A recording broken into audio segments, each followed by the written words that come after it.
Окей. Добро, благодарам многу. Денешната пресконференција ќе биде кратка, посветена на темата одлагање на пописот и улогата на собранието.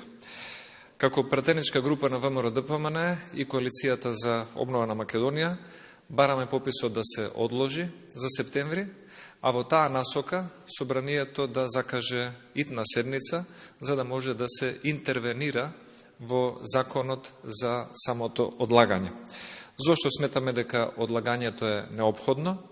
Пред се од здравствени и епидемиолошки причини, цениме дека нема услови да се одржи безбеден и веродостоен попис кој што би дал соодветни релевантни податоци. Сите држави во регионот и во Европа, ќе наборам неколку: Ирска, Србија, Германија, Хрватска, Албанија, Бугарија, Романија и многу други, Португалија, председаваат со ЕУ, ги одложија пописите токму од овие причини, затоа што сакаат да го заштитат здравјето на населението пред се, а во нормални услови да направат попис кој што би дал релевантни податоци. Според нас, човечки е и хумано на толку многу заболени и на превисока смртност, прво имунизација да се даде приоритет да имаат медицинските лица, хронично болните лица и потоа сите други останати. Секој друг редослед или приоритет би значил давање предимство на политиката наместо на човечноста во медицината во оваа пандемија. Затоа сметаме дека здравјето на луѓето треба да биде на прво место, а политичките или владени договори да бидат секундарни во овој поглед, бидејќи животот нема реприза. Уште еднаш ќе повторам, повикуваме од страна на владата и владачкото мнозинство да закажат итна седница, за да може законски да се интервенира и да се измени законот за попис на населението, со тоа што ќе се одложи за септември месец, како најран можен месец за одржување на попис, под услов во месеците пред нас да има сериозен и динамичен процес на имунизација. Тоа е пресконференцијата, повелете доколку имате прашања.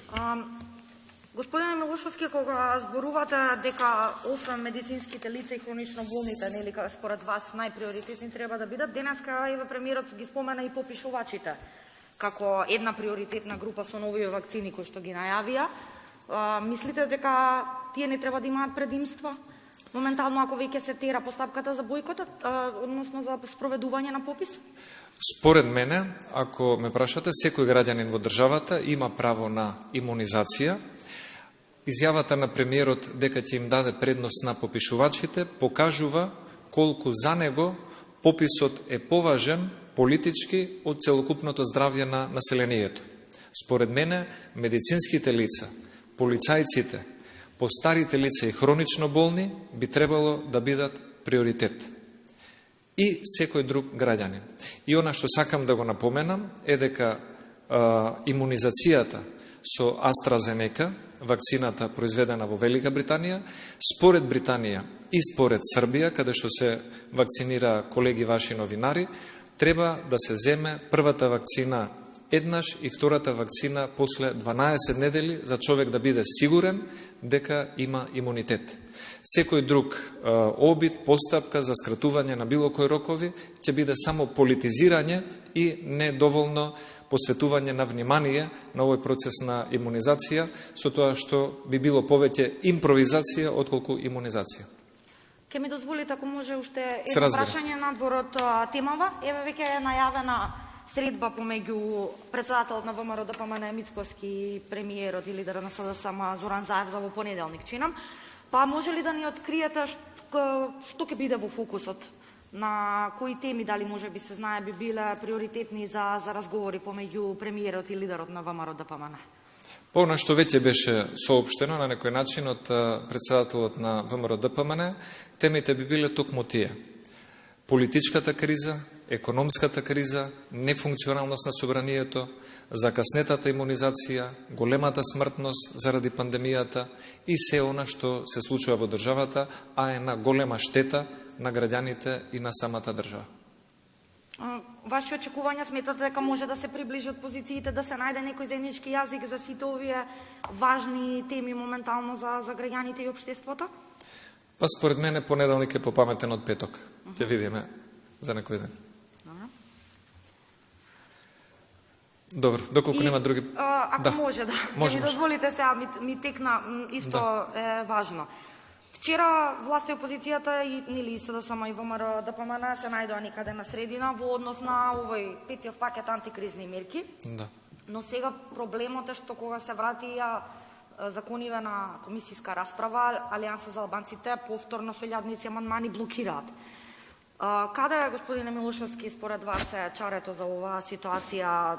Сметате дека може да се најде некаков излез, бидејќи иако сега си има компромис, од друга страна се блокира со амандмани, сепак пак му доаѓа дека трпат и граѓаните и фирмите? Според мене пакетот економски мерки, петиот пакет, треба да се изгласа без било какви условувања, бидејќи ќе помогне на дел од стопанствениците и граѓаните кои што се во незавидна ситуација. Но според мене решението е во поголемата прагматичност на владеачкото мнозинство. Тие ја имаат главната одговорност и тие би требало да знаат како и на кој начин да пристапат кон другите политички партии со поголем респект, за да може да се постигне заедничкиот консензус.